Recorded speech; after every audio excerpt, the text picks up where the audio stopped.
percaya, orang Kristen kadang tidak berdiri dalam hakikat yang Tuhan inginkan dalam pribadi lepas pribadi kita. Lalu banyak anak-anak Tuhan atau orang Kristen yang kadang menjual identitas atau legalitas pribadinya sebagai orang Kristen. Pada saat ini kita akan belajar lewat kebenaran firman Tuhan. Mari saudaraku yang dikasih dalam nama Tuhan, kita membuka Alkitab kita. Kita akan baca dalam kitab Yohanes pasal yang ke-13.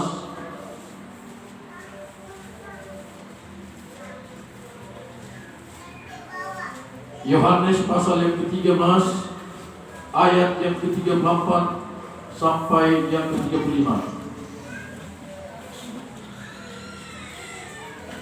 Saya bacakan bagi kita firman Tuhan. Aku memberikan perintah baru kepada kamu, yaitu supaya kamu saling mengasihi. Sama seperti aku telah mengasihi kamu, demikian pula kamu harus saling mengasihi. Dengan demikian semua orang akan tahu bahwa kamu adalah murid-muridku.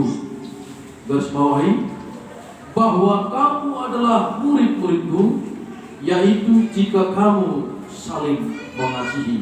Puji Tuhan. Kita lanjut lagi di dalam Lukas pasal yang ke-6 ayat yang ke-32.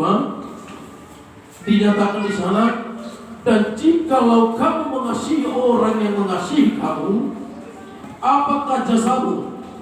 Karena orang-orang berdosa pun mengasihi juga orang-orang maaf. Dan jikalau kamu mengasihi orang yang mengasihi kamu, apakah jasamu? Karena orang-orang berdosa pun mengasihi juga orang-orang yang mengasihi mereka. Puji Tuhan. Bapak Ibu Saudara yang dikasihi oleh Tuhan Yesus, kalau boleh saya berikan judul dari firman Tuhan ini adalah kehilangan identitas diri. Identitas bagaikan sebuah label bagi orang-orang percaya, atau bagi diri kita seseorang. Identitas bisa bertahan untuk jangka waktu yang lama. Karena kenapa saudara yang kasih Tuhan Yesus, bahkan selama hidupnya harus mempunyai identitas diri sendiri. Karena kenapa saudara yang saya katakan demikian, jika seseorang memberikan identitas kepada dirinya sendiri, maka seluruh aspek kehidupannya harus mendukung identitas tersebut. Karena itu sepadan, sejalan, dan harus sesuai dengan apa yang dia miliki. Dikatakan dalam firman Tuhan, identitas ini nantinya sangat berpengaruh kepada kehidupannya. Sebagai orang percaya, kita pun memiliki identitas diri sendiri, yaitu harus mempunyai kasih. Memiliki kasih, karena dikatakan dalam firman Tuhan, orang berdosa sekalipun memiliki kasih dan bisa mengasihi. Ini yang harus kita miliki sebagai orang yang percaya. Ketika kasih itu tidak kita aplikasi di dalam kehidupan kita, sesungguhnya kita telah kehilangan identitas diri sebagai orang yang percaya, saudara yang kasih Tuhan. Maka saya katakan tadi, dikatakan dalam firman Tuhan, supaya kita tidak kehilangan jati diri, tidak kehilangan identitas diri, supaya kita nyatakan pada hakikatnya dimanapun kita berada, dimanapun kita berdiam diri, dimanapun kita berdomisili, kita harus mempunyai identitas. Kalau di pemerintahan, kita harus mempunyai kartu tanda penduduk di mana kita tinggal. Lalu dengan notabene-nya harus punya kartu bagi orang yang sudah berkeluarga, punya kartu keluarga. Bagi pemuda-pemudi juga harus mempunyai identitas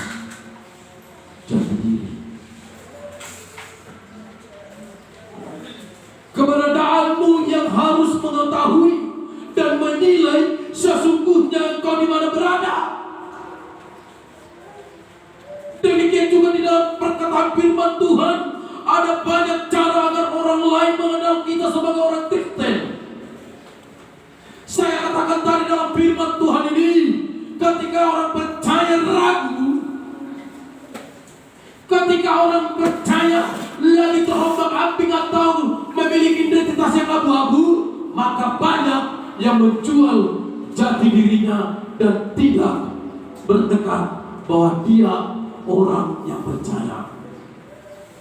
Dikatakan dalam firman Tuhan, saudara yang dikasihi Tuhan, kalau secara manusiawi kita diam atau mungkin berdomisili tinggal di dalam naungan orang-orang yang Kristiani. Lalu ketika banyak pencobaan, banyak macam alasan, ancaman mungkin diperhadapkan dengan kita, karena kita tidak teguh atau tidak tegak dalam pendirian kita. Tuhan tuntut bagi kita semua anak-anak Tuhan, bukan bagi orang yang percaya saja, bukan hanya kepada orang yang sudah berkeluarga saja, tapi juga bagi engkau remaja, pemuda-pemudi gereja ini.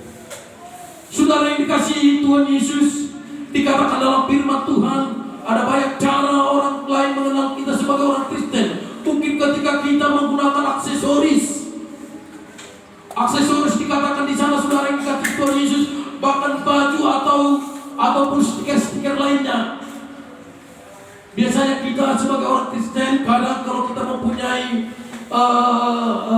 akomodasi, katakanlah motor, mobil dan lain sebagainya, atau aksesoris, kadang kita punya perhiasan. Kalau kita buatlah mainannya bentuk salib, menyatakan kita sebagai orang Kristen.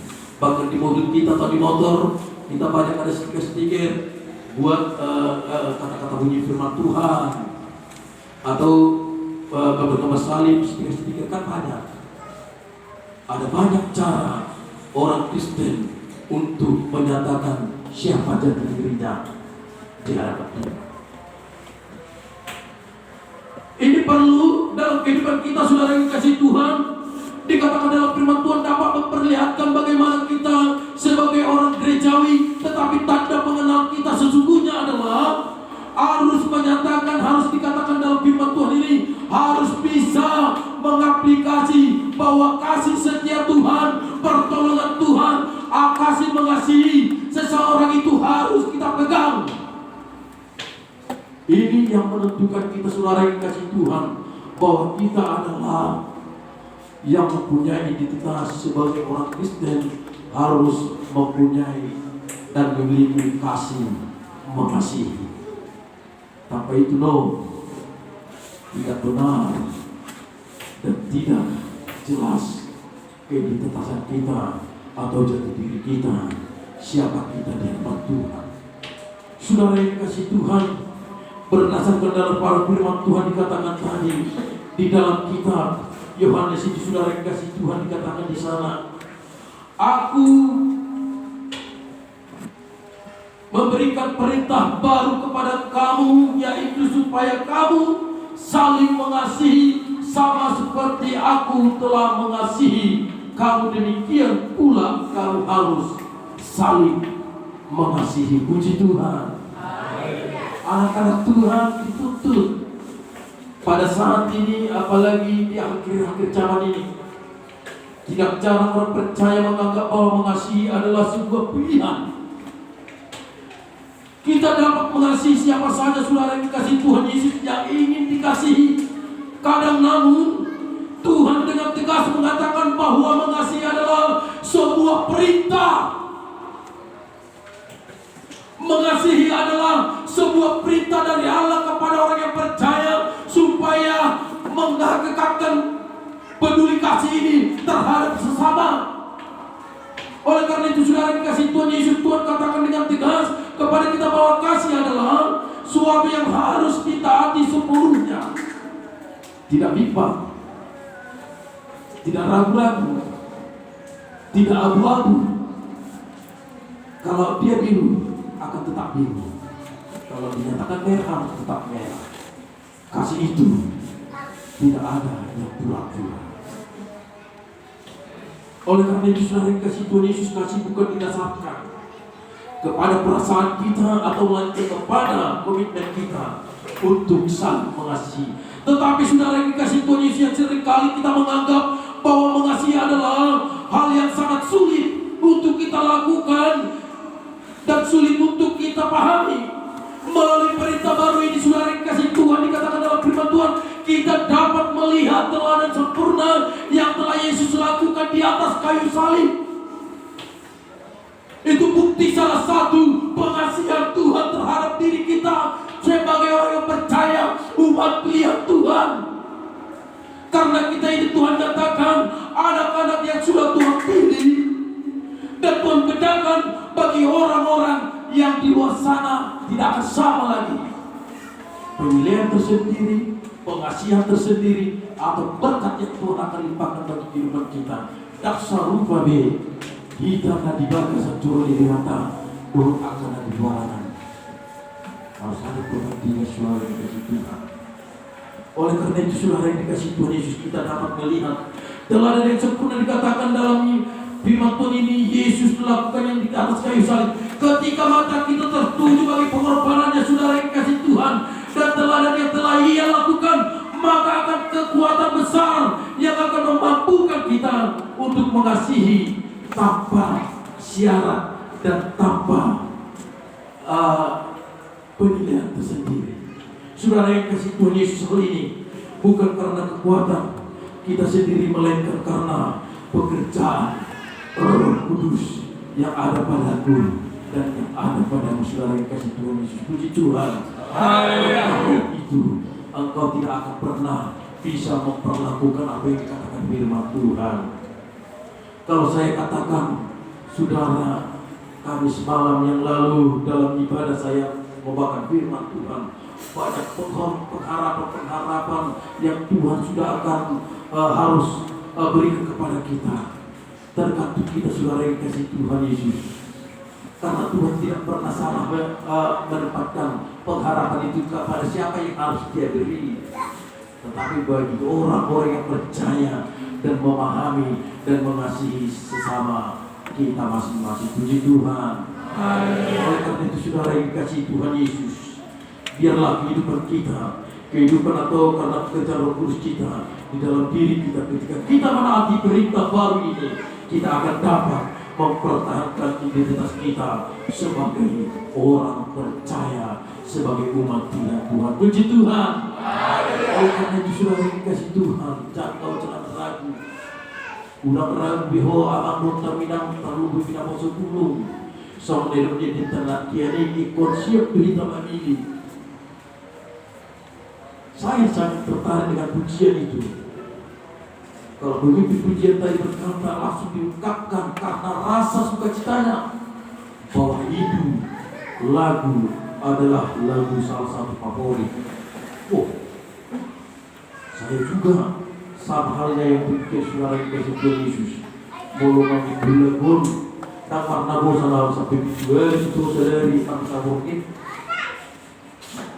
Mana naruh guru, mana surga, nanti lubang tinggi. Oleh karena itu, saudara yang kasih Tuhan, engkau jangan ragu. Mari, di mana kita berdiam diri pada saat ini, di rumah Tuhan, di gereja Pentakosta Indonesia. Ingat, janji dirimu siapa? Engkau di hadapan Tuhan. Jangan kau ragukan lagi bahwa berkat Tuhan itu akan disampaikan kepada engkau yang mengasihi Dia, yaitu yang mengasihi sesama dan mengasihi Tuhan. Puji Tuhan. Amin. Dia. Lewat tepuk tangan kita juga kita dinyatakan orang pelayanan. Lewat pujian kita juga kita sudah dinyatakan di pelayanan. Lewat kita worship leader juga kita sudah melayani Tuhan. Lewat singer juga kita sudah melayani Tuhan. Lewat yang mengoperasikan LCD juga kita sudah melayani Tuhan. Terlebih khusus juga tim pemain musik kita sudah ikut dalam pelayanan Tuhan. Puji Tuhan. Oleh karena identitas menyatakan engkau sebagai jati diri yang punya identitas sebagai anak gereja Pentakosta Indonesia. Puji Tuhan. Yang bimbang beho, roh di mata. Kata-kata berlebihan tadi dimakan oleh hidup. Dikatakan dalam firman Tuhan, jikalau kamu mengasihi orang yang mengasihi kamu, apakah jasamu? Saya bacakan, karena orang-orang berdosa pun mengasihi juga orang-orang yang mengasihi mereka. Sedangkan orang-orang berdosa bisa mengasihi, apalagi kita. Demikian firman Tuhan sebagai pengantar untuk firman yang kedua. Mari kita undang kuasa Roh Kudus Tuhan untuk menancapkan firman Tuhan